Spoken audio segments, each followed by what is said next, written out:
Hi, I'd like to welcome you to session 128, font management on OS X.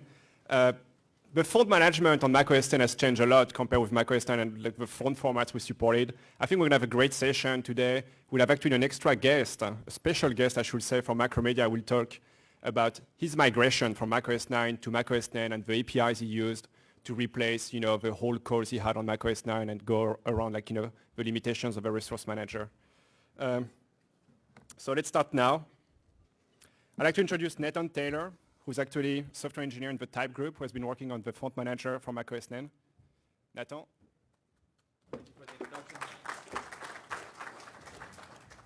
right, well, thank you for the introduction, Javier. Xavier.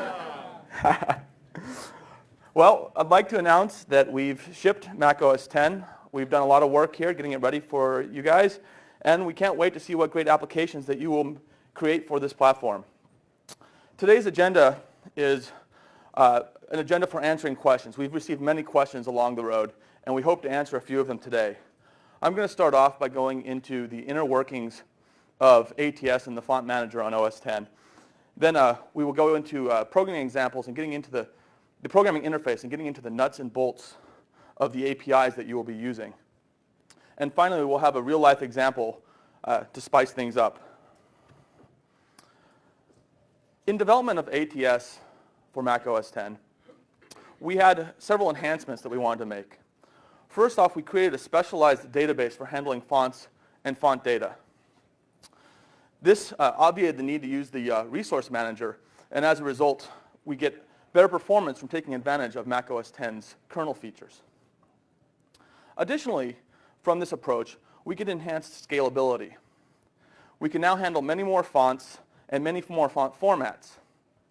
Additionally, now there is no longer an upper limit to the number of fonts that can be installed in the system, except for the RAM that a user might have installed. In doing this, we wanted to improve the extensibility of the font system on Mac OS X. And we also, as I mentioned before, we support more font technologies and font packaging formats. Additionally, we have support for plug-in font rasterizers, so we can create new font rasterizers to support such things as stroke-based fonts in the future. A major design goal of this rewrite for Mac OS X was to provide a consistent programmer interface. This way, developers who want to use fonts don't have to know the specific details of the font formats that they're going to be using, and they don't need to be wizards of the resource manager. Another major feature is that we feature non-invasive file access. You can be assured that when you install fonts from a CD, those fonts will not be modified. This graphic here shows an outline of the ATS client hierarchy. As you can see, ATS lies at the bottom. It's the foundation for all the text handling in Mac OS X. There are different frameworks here that you can take advantage with your application, and they will all call into ATS to get font and font data. One of the major questions we have received most frequently is what type of font formats do we support? We support the TrueType font technologies in various packaging formats. We support the standard Macintosh resource-based font use cases that you know from previous versions of the OS. We also support a new format, the dfont format, which is a data fork packaged font, very similar to the resource fork. We also support now Windows TrueType fonts, so you can install TTF and TTC fonts, and they will just work in Mac OS X. Thank you. Additionally, we support a wide variety of PostScript fonts. We now support the up-and-coming standard OpenType from Microsoft and Adobe. And we also support the Type 1 format that you all know from Adobe Type Manager. Finally, we have support for Asian fonts using the character identifier keyed PostScript fonts. Another frequently asked question is, where should fonts be installed in the system? These areas in the system are listed in precedence order here, and we use the precedence to resolve font duplicates. We consider these areas domains in the system. The highest precedence domain is the user domain, and it's in the user's home directory. They have a library fonts folder. Users can install any fonts they want in this directory. They will take precedence over other fonts, and the user will get to see the fonts that they intend to use. Additionally, the next domain in the precedence chain is the local domain. This is where a system administrator can install fonts for use by all users on a system. It is also where we encourage developers to install application-specific fonts and fonts they decide to share between other applications. Another interesting domain is the network domain, where a corporation can install a corporate-specific font. At Apple, we install Apple Garamond TrueType in the network domain and use it on all the corporate systems. The fourth domain, which I have highlighted here, is the system domain. The system domain is where Apple installs the system fonts.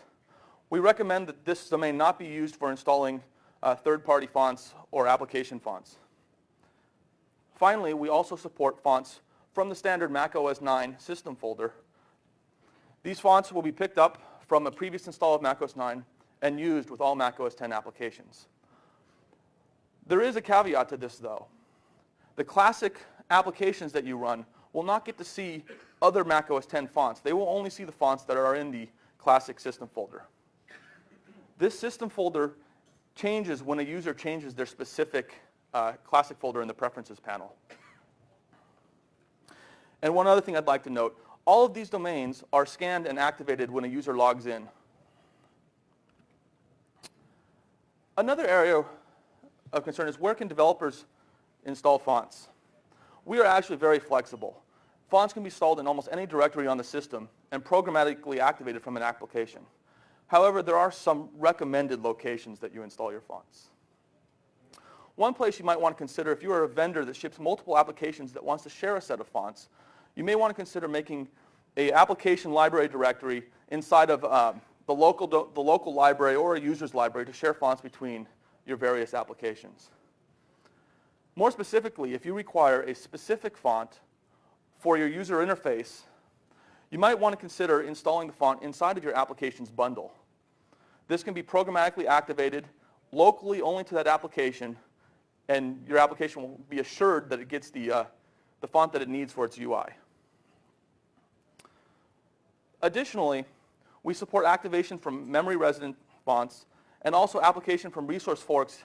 If you insist on bundling a fork inside your application's resource, you can activate that particular file and it will activate the font right from the resource fork.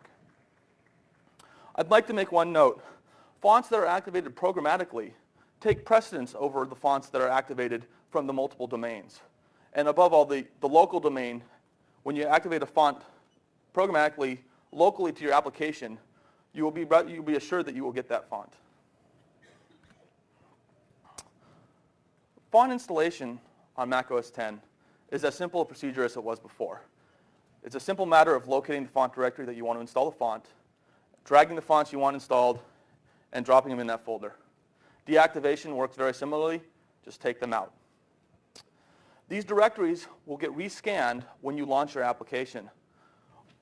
Also, they get scanned when a user logs into a system. One caveat to this is that running applications will not see an update of the directories until another application is launched.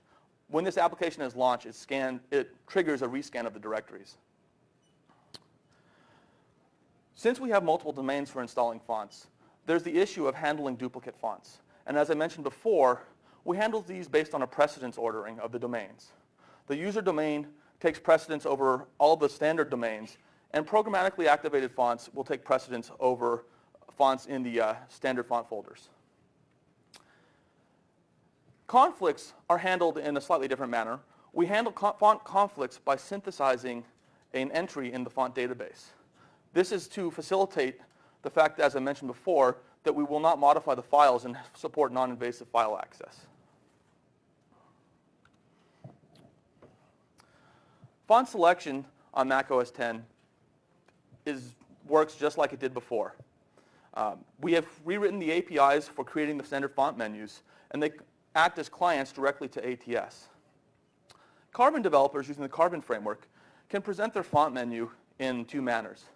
You get a standard flat font menu, as your users are used to from Mac OS 9, and then there is a new, more compact, hierarchical format font menu. If you are writing a Cocoa application, you get the benefit of the new AppKit font panel. This font panel makes it easy to access your fonts in large collections, manage your collections, and also gives the user an easy way to visualize the font family, style, and size that they are currently using. The printing system on Mac OS X is a major client of ATS. It uses ATS to convert fonts from the standard display format to formats appropriate for embedding in PDF documents or downloading to a printer. The printing is handled through a standard dialog in all Carbon and Cocoa applications and uses a PDF as an intermediary throughout the entire process. Fonts are streamed from ATS and embedded in this PDF file, and we also do subsetting of the fonts for this. Because the fonts are embedded, these PDF files can be shared between platforms and viewed with a standard PDF viewer and expected to display as they should.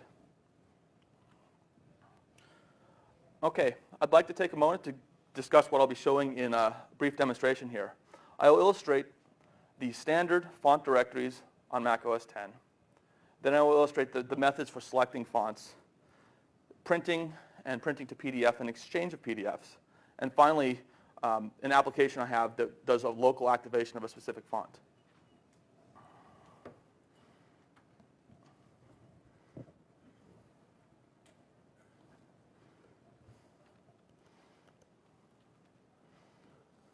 All right. Okay. First off, I'd like to show you, this is the classic. So this is the classic domain where classic system fonts are from. You can see it's coming from the standard Mac OS X system folder that's installed on the system. Additionally here, this is the system domain where you can see where we have our system fonts that are stored as dfonts and OTF fonts. Additionally, I have the local domain here where system administrators will install system-wide fonts for use by all the users of a system. And finally, users have their own font folder inside the user home directory where they can install any fonts they choose. Font installation, as I mentioned, is a simple process. I have here a collection of multiple formats of fonts, and I'll install some OTF fonts here, some PostScript character identifier keyed fonts, standard PostScript type 1 fonts, and finally a Windows Troop type font in TTF format.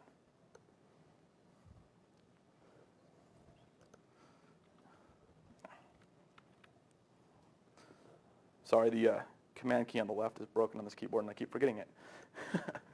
Okay, as I mentioned, I just installed the fonts here, and you can see that they are not actually activated inside of this menu.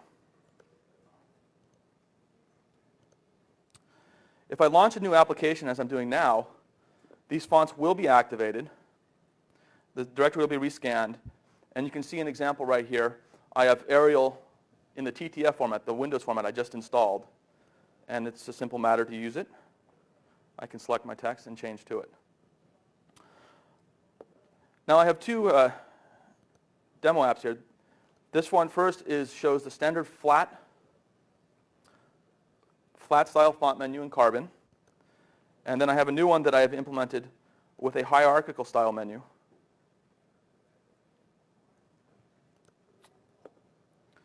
And then, as I showed before, Cocoa applications get the benefit of the new font panel, where it's easy to see the family, typeface, and size, and change this to a font I activated. We'll go with Tecton Pro, oblique. Now, as I mentioned, printing is a simple process presented in a standard dialog. I can choose to print and preview this directly, which will generate a PDF. The fonts are streamed to it, subsetted, and embedded in the PDF document. This document now is savable as a PDF document, and I can save it to the desktop, whatever. And then I have one I've previously created, which can be shared cross-platform in this example with Classic using Acrobat Reader 4. Finally, as I mentioned, I wanted to show an example of locally activated fonts. This version of, let me bring up the document here, of Simple Text with the hierarchical menus has a copy of Apple Garamond TrueType embedded in the applications bundle. I call centered APIs and to locate this and activate it. And it's activated locally only to this application and is not available to other applications.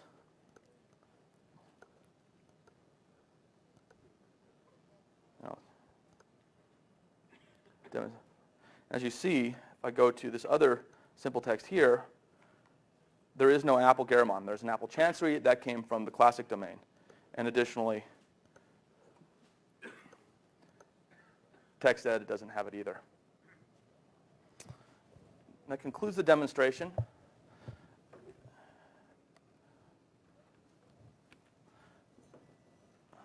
Sorry about that. I'd like to introduce Julio Gonzalez, a senior software engineer in the type group. He will go into the programming interfaces of ATS and Font Manager on Mac OS X.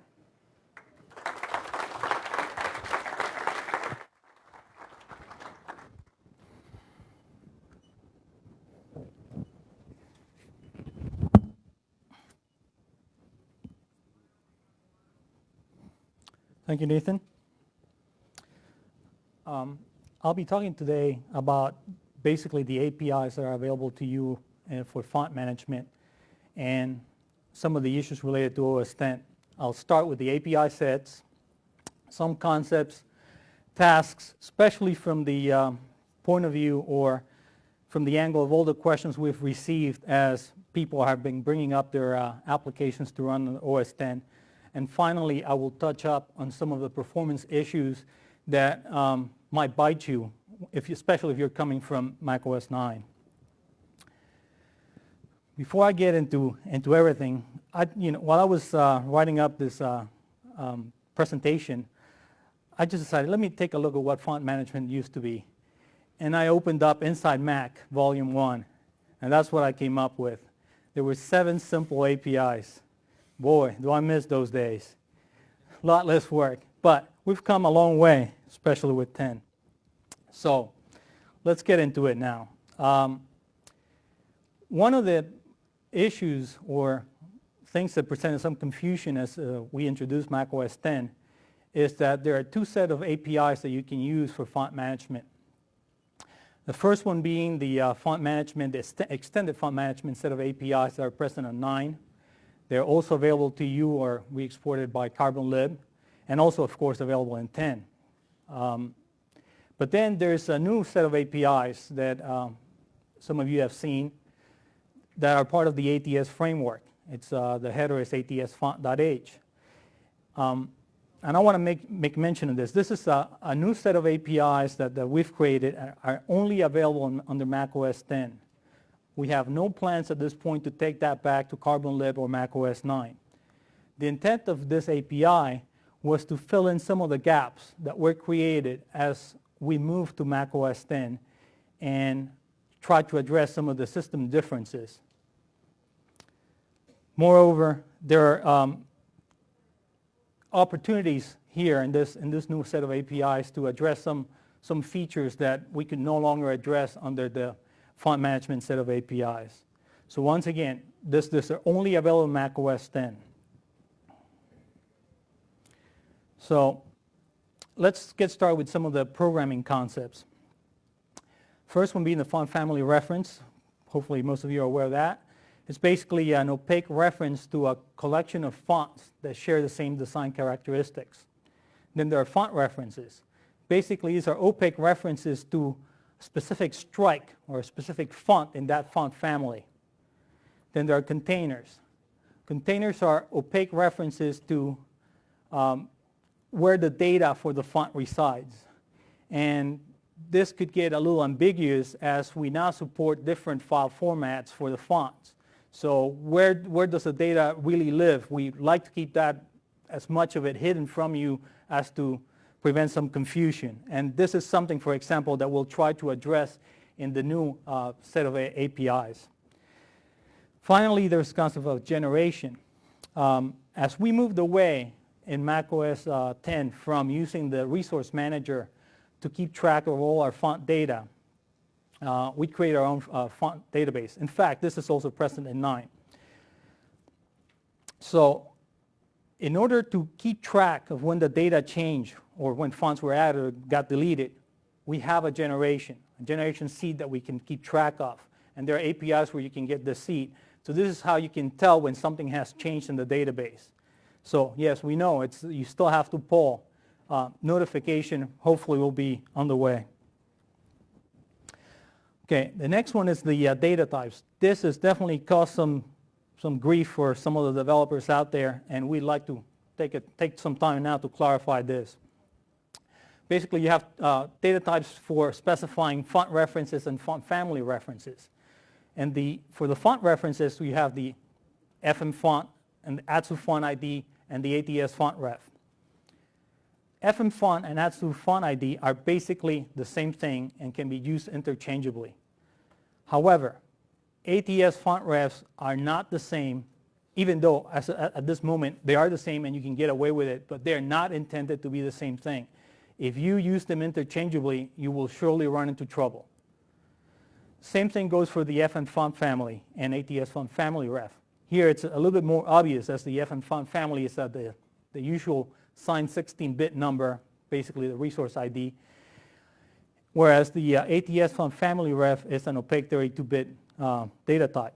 Once again, they cannot be used interchangeably. So next, we'll move into some of the programming tasks that I'd like to cover. And again, these are tasks where people have been having troubles or questions as they've come up to OS 10. Storing font references, data access especially, enumeration, that is how to find out what fonts are installed in the system, conversion compatibility, how to go about activating fonts and deactivate them, and finally, how to go about selecting the fonts through the UI. Storing font references. We get asked this question year after year. What is Apple's recommendation to store font references? Well, we still are at the same stage. We have no strong recommendation on what to do about it. But let's examine what people have done in the past and some of the caveats here. Some applications have gone in and stored the font family ID as a font reference. That worked mostly fine on 9 as confined to one particular system. But on 10, that could break even quicker. Reason being, as Nathan mentioned before, we no longer modify font files as we install the fonts into the system. As we used to do in 9, we modify if we found that there was a resource ID conflict, we would go ahead and modify the font or the suitcase before it got placed in. On 10, we no longer modify the files, and what we do is we do create a synthetic resource ID entry, if you will, a font family entry. So depending on what fonts you install or you install new fonts, this ID is no longer guaranteed. So it's a really, really bad idea to store a font family ID as a reference. So you can still do if it's applicable or enough for your application, store the font name as a reference. But better suggestions, for example, the Quartz engine stores PostScript names. Atsui, or sorry, not Atsui, but MLTE stores a combination of font names. You can get creative and pick up a different set of names, store them all, and then as you open the document later on, try to match on the font name. However, as far as the API sets that we provide, the best way still to store a font reference, if you want to be guaranteed of the font that you stored as the same font that you're going to be using, is to use a font sync reference. Okay. Next point is data access. Let's examine what we do typically on 9 regarding font data access. Typically, we use heavily the resource manager to get at the data that we needed. With 10, we moved completely away from relying on the resource manager to get at our data. So this is a big issue now. The same goes with low memory globals. On 9, they were truly globals. On 10, they're per application, per context. Not that you care that much, but there are some caveats about low memory globals. As we stepped away from using the resource manager to keep our data, some of the low memory globals that we have store data references which were resource handles. So if you were to access those low memory globals and expect to see a resource handle there, you'll be up for a surprise. Whenever possible, we store nulls in there to sort of warn you that this reference is no longer applicable. Another thing was that on 9, any font file or any access to a font that you had, you were guaranteed that the font file was open. Not so in 10. Even though through enumeration you can get at the font file might not be open. So what is the recommended way for you to move on and get at the data on the font? Is to use some of the accesses that we've provided in the font management set of APIs. For example, fm-get font table, fm-get font table directory, fm-get font container, and there are others. Here's a preview of some of the data accesses that APIs that we provide in the ATS font set of APIs that might be useful to you at this stage are for example, the ATS font get PostScript name, which will return to you the PostScript name, and you don't have to go dig it from the font or anything like that. And given the right options, it will also return to you the CID name. Also, there's the ATS font get horizontal metrics and get vertical metrics, which will return to you some metrics information that you might have otherwise gathered from the width tables or FM swap font. So now, what if we don't have the APIs right now to get at the data that you want? For example, one typical request that we got from developers was, how do I get at the font? I still need to get access to the font and process the data in my own way. So this is something that we'll have hopefully later in the future in the ATS font set of APIs, but you can do that with the set of APIs that we have right now. First, presumably you're going to be starting from a font family reference and also hopefully a quick draw style or weight. So from there you can call fm-get font from font family instance and get a font reference. Given the font reference, you can call fm-get font container, which will give you the FS spec. And next, you gotta call open resource fork. Again, you gotta call it because the file might not be open. It's not guaranteed to be open. That in itself might fail because it might be a defont. So you'll need to call the appropriate carbon calls to open the data fork resource font. Once you do that, you can get the font family name, and from there call get one name resource to get at the font. Notice I used the name. We did not use the font family ID to get at the resource. Reason being, the font family ID might be a synthetic font family. So you're not going to be able to get at the resource that way. So please use the name. Okay, the next question is, how do I find out what fonts are installed in the system? Before it was very simple. You could enumerate them through the resource manager, and it'll give you all the fonts. Not so under 10. So there's a couple of iterator APIs that are available to you, both on the FM font set of APIs and the ATS font set of APIs. With this, there's an issue that developers had in reading the documentation that is up on the web. Basically, the documentation stated that neither one of these iterators would return to you all the fonts are installed in the system. That is mostly true, and it's a little bit confusing.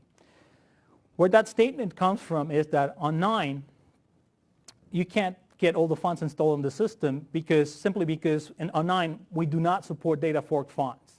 And our conflict resolution and duplicate resolution is not as strong as it is on 10. However, on 10, you can get all the fonts that are installed in the system. If you call a font reference iterator, you get all the outline fonts only. You will not get any of the bitmap fonts. Basically, because if you try to use a font reference on a bitmap font in some of the APIs that we have there, you'll basically get an error. There's no sense in getting a table for a bitmap only font, for example. However, using the font family iterators, along with the font family instance iterators, you'll be able to get at every single font and font strike that is installed on the system, whether it's a data fork font, a bitmap font, an outline font, whatever. You'll be able in 10 to get at every single one of the fonts that are installed. One nice thing about these iterators is the filters. There's some set of filters that you can use. We provide some standard ones, such as the technology filter. And you can tell, please give me all the TrueType fonts where all the Type 1 fonts are installed. The container filter, so given a container reference that you might have obtained elsewhere, give me all the fonts or font families that belong to this container. Generation, which you might find useful if you're keeping track of the generation to let you know what fonts just got installed on the system. And also we provide you with some callbacks that you can use to get at to filter the fonts as you go along. So here's some example on how to get at every single one of the strikes on 10. You basically first call fm create font family iterator, which will return an iterator cookie to you. You use this cookie to call fm get next font family, and it just basically gives you every font family from that point on.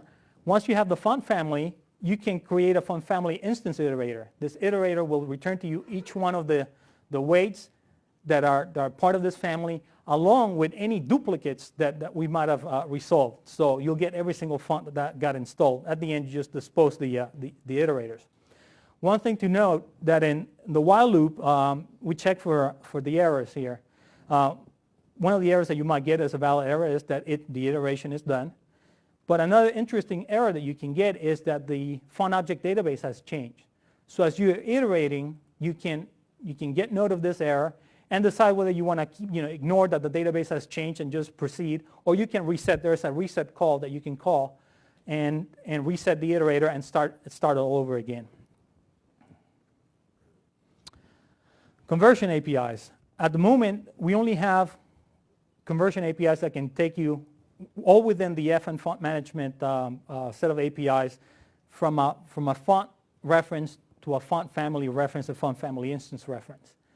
There is no way at this point in time to go from an FN font ref to an ATS font ref, and the same goes for the ATS font family ref and FN font family ref. That will be forthcoming. Compatibility, we have that in the layer of the ATS font, and it's basically a meager attempt actually to just get at some of the some compatibility with the quick draw space. And there will be more on this arena too, as we try to make it easier for you to transition from the FN font management set of APIs, which is for the moment the recommended way to do things, to the ATS font set of APIs, which will be in the future the right way to carry on if you're developing exclusively for OS X. Another interesting API here is the ATS font get file specification, which has sort of a counterpart on the FM side of things. I think it's FM get font container. The ATS font get file specification takes a font reference, and in general, font references are references to outline data. So this will get you directly to the outline data as opposed to, say, in an LWFN font. It won't point back to you at where the suitcase is. Okay. Now, how do I go about programmatically activating and deactivating fonts? Some of these APIs have been available in 9, the FM activate fonts and FM deactivate fonts. You can activate a single file or a whole directory of files. Please note that if you pass in a directory as to get activated, we only activate the files that are in that space, in that directory. We don't go and recursively activate all the fonts in the directories. In the ATS font side of things, there's a couple of nice ways to activate and deactivate font files. And it has a nice feature, the ATS font activate from file specification, in that you can specify a context. So you can, like Nathan showed in his demo, if you make this call, you can specify a local context so that that font is only visible to that running process or application. Lastly, there's the ATS font activate from memory, which given a stream, and if you give us some hints about the stream, we can activate the font for you. This is heavily used by the Quartz engine to render embedded PDF fonts. So here's a demo, and this is basically, some source code for what Nathan showed in his demo. If say you were an application, a 9 application that is quickly coming up to 10, and you still have your fonts as part of your resource fork. Well, in 9, as the resource fork for the application opened up as the application launched, the font immediately became part of the resource chain, and it became available or visible for the font manager and actually to all applications that we're running. In 10, since we no longer rely on the resource manager, if you wish for the font to be activated, you must programmatically do so. So one way to do this is you call the process manager APIs and whatever else to get at what is the file spec for the currently running application, your application. Once you have the FS spec, you can call this API, ATS font activate from file specification. Pass that off the application file spec. You can specify the context. If you, for some reason, want it to be global, you can specify that there, but preferably, or most of the time, it will be local. And it'll return to you an opaque container reference. Lastly, if you care to do so, you can find what fonts are part of this container by calling ATS find font from container. Note, the preferred way actually to, as Nathan said, to ship fonts with your application would be to just place a directory full of fonts in your application bundle instead of just having it be part of your resource fork. It's just a little cleaner. Now, selection. This is another question that we've been getting from our developers on the Carbon side, is how do you go about selecting fonts? So the answer is, as Nathan showed, at least from the Carbon side of things, is that you have to still use and depend on the Carbon set of APIs, which means that you don't have access to the font panel that Cocoa has for you. That will be forthcoming too, and it's a high priority. So how do you go about having a font menu in 10, since we no longer use a resource manager? Well, you can still call a pen rest menu, and it will do the right thing. It'll create the standard flat font menu that you all know. But it basically ends up calling create standard font menu to do its job. And there are a couple of new APIs that go along with this that I'll talk to you about in a minute. So here's the create standard font menu call. Basically, you get your menu handle. And as Nathan showed in his demo, you have 2 options. Excuse me. You can create a flat representation of the font, or a hierarchical, more compact representation of the font, which basically takes a font family and then appends a submenu with all the quick draw styles that are associated with it. So here in the call, it's very simple. In this one, you specify the hierarchical font menu, and it returns to you a hierarchical font menu count cookie that you'll need later. So what happens when the user clicks on the font menu? So if you had just your plain old flat space font menu, you call menu select and get the menu item and the name, and then from there go to the font family. A better way to do this, and which takes advantage of some of the features at 10, is to, before you call menu select, you call update standard font menu. What this does for you, if you created the font using the create API that I just showed you, is that it will keep track of the generation for you. So if you call this call before the menu select, it will find out if the database, the font object database has changed, and if so, it will recreate the font menu. And Nathan showed that in his demo. So once you have that, once you call menu select, you get the menu ID, and from there you can call get font family from menu selection, which in the flat menu space will just return to you the font family. But in the case of the hierarchical menu, it will also give you the style that the user picked. Lastly, I want to talk a little bit about performance, some of the issues that you might or might not be aware of as you start developing for 10. The history here is as we moved to 10, the major issue was that we don't have the single memory space that we had on 9. So font data is quite extensive, and we had to come up with a way to share this data across all the ATS clients. So we ended up having a server. What this means to the client is that some of the APIs you call end up sending messages to the server, whereas before on 9 there was no such thing. It was quite fast. So it is something that you might need to pay attention to if you start to see that some things that were faster seem faster in 9 and not so in 10. You can start using some of the tools available in 10, such as stop or sample, to find out what the activity is to the ATS server. Another area of concern is font file under OS 10. On Mac OS 9, every single font file that was available to you was open, basically. On 10, we can't afford to do that, since every process lives in its own little world. So we manage this. So through font file iteration, it is possible that you will iterate through every single font file. Say if you wanted to create your standard, sorry, not your standard, but a special font menu, some nifty font menu that we do not provide, and you want to iterate through all the fonts in the system. Well, this will cost messaging to the server. Along with that, it will cost some of the file caches that we have to get thrashed, which is perfectly fine if we do not provide what you need in the APIs that we have. However, what you need to keep in mind is that you might want to cache this information to avoid this sort of iteration. Another way is the usage of the APIs we provide. For example, the activation set of APIs allows you to activate a font file or a directory. So it's far more efficient to activate a directory than if you had some old code that just activated a file at a time, because that will create multiple messages to the server. So one final note is, please use the APIs that we've provided whenever possible and not go to the low level and dig your own data. The reason being is that we have optimized the APIs for messaging to the server, for keeping the files open. Moreover, we have a good set of caches on the server that makes things easier for us. So please stick to the APIs whenever you can. Now, I'd like to take a moment and invite Scott Thompson from Macromedia, and he'll give us a real-life example of what he had to do to bring up his app under 10, especially to do with font management.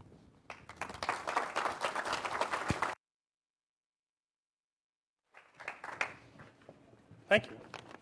Hope you don't mind my cheat sheet here. Let's see if I can figure out how this magic works. Okay, great. So my name is Scott Thompson. I'm a senior software alchemist and the Macintosh technical lead for Macromedia Freehand. We just recently shipped Freehand 10. They showed a demo of it in the keynote. I hope you all enjoyed that. What I want to do is I want to start by telling you a little bit about what Freehand's text needs are, and in particular some of the font things that we have to do. Then I'm going to talk a little bit about the sort of things that we had to do to adopt to the new font manager under Carbon Live and Mac OS 10. Freehand 10 as a shipping application is a CFM Carbon application. It uses Quick Draw to do its drawing, despite what you may have seen in some of the reviews of Freehand. We don't do quartz yet. We began carbonizing Freehand in July of the year 2000 in earnest. We just finished shipping in May, so just to give you an idea of how long it went. When we decided to implement the Carbon feature, we implemented it as a feature, we set out a big schedule at the very beginning. And we knew that two areas that we were going to have to do a lot of work on were fonts and printing. So we put those at the very beginning of the schedule, thinking that if they ran long, we could kind of hop out. Since printing depended on fonts, it turns out that font manager support turned out to be item number 1 on our Carbon schedule. And having gone through it, fonts was also the biggest thing that we did. It consumed the most of my time anyway. Part of that was because it was very complicated. Freehand's usage of fonts was very complicated, and part of that was because I know a lot more about fonts now than I did when I began. So what we see on this slide is a little bit about the text handling capabilities of Freehand, just to give you an idea of what we have. I'd call it a mid-range text handling capabilities. We don't do any real super-duper advanced typography, but we do a little bit more than your average text editor kind of thing. We do multi-column text. We do justification of text, fill justifying, left justifying, all that good stuff. We allow the user to do custom kerning and tracking of the text. We do text on a path, text in a path, text flowing around a path, meaning that you have an object in there and the text goes on the outside of it. And we do PostScript output. So where do we begin? Well, the first thing that I started with was the font menu.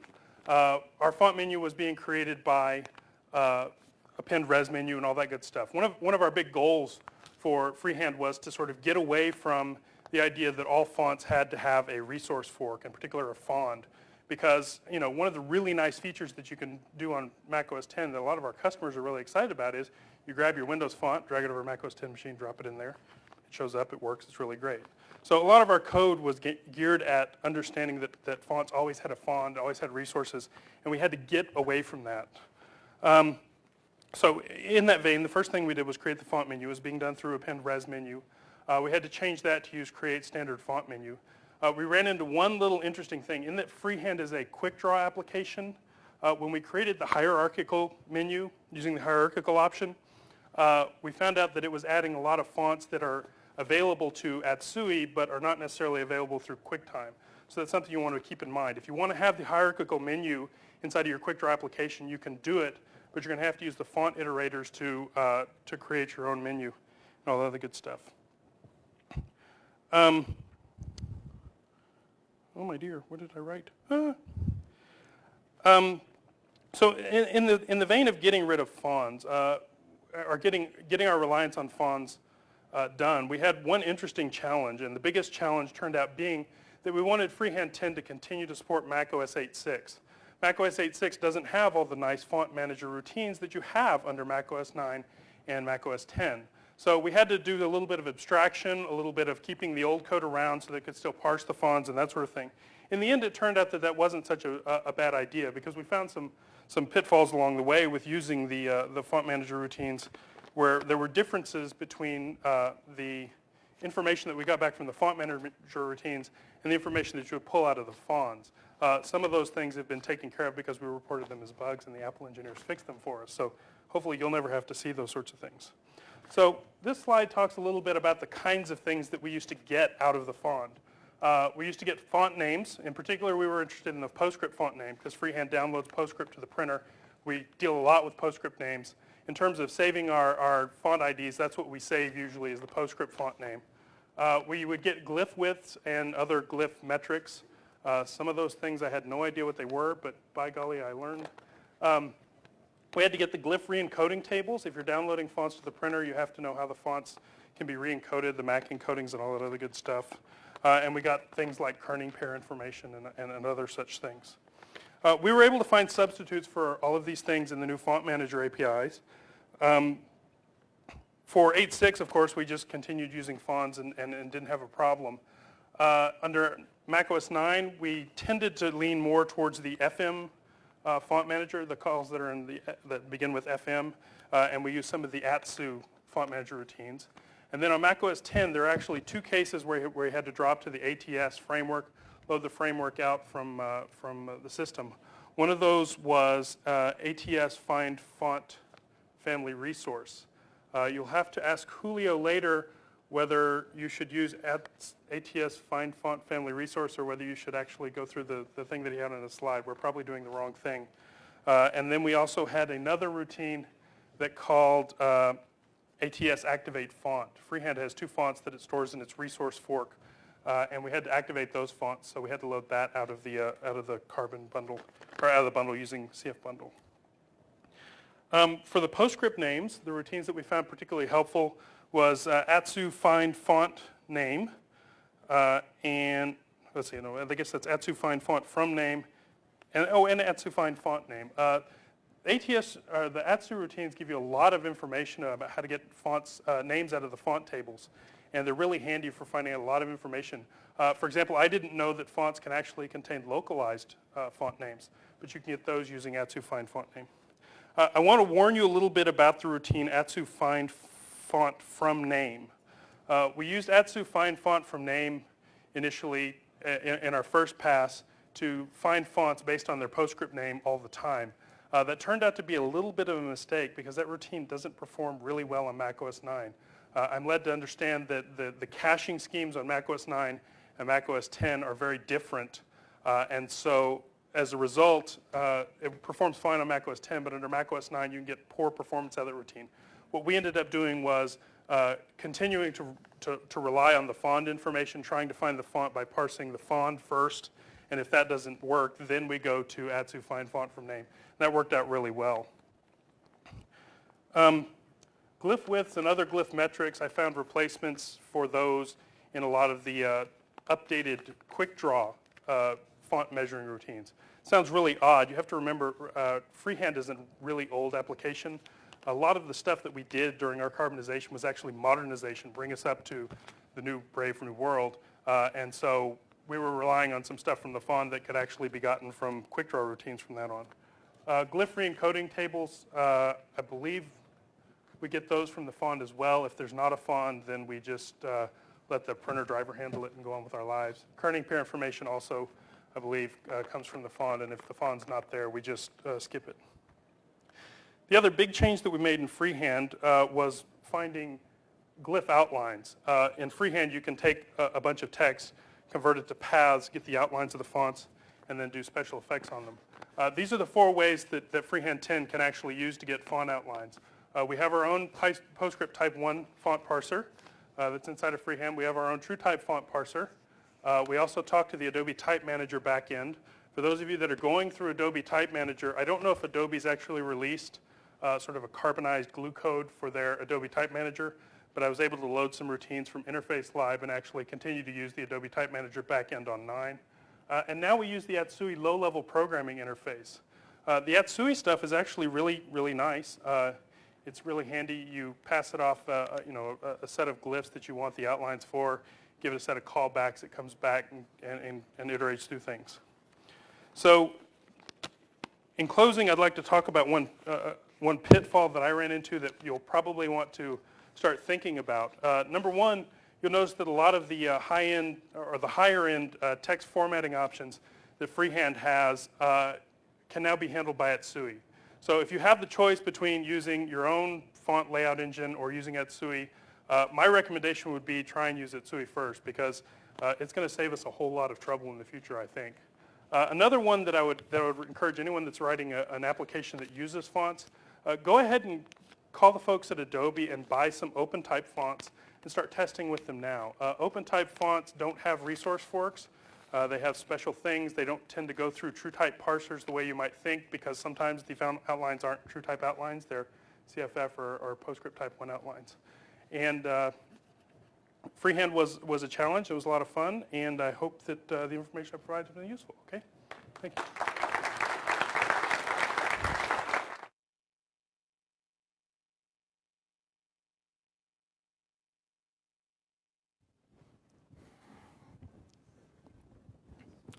Thank you, Scott. That was great. Just to wrap it up in summary, Scott basically summarized it all for us here. As you go on and bring your applications up to 10, the first thing to do is remove as much Resource Manager dependencies as you have in your application.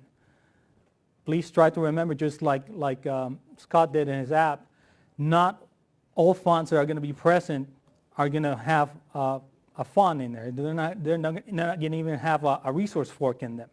So try to move as much away from using the Resource Manager to get your data as possible.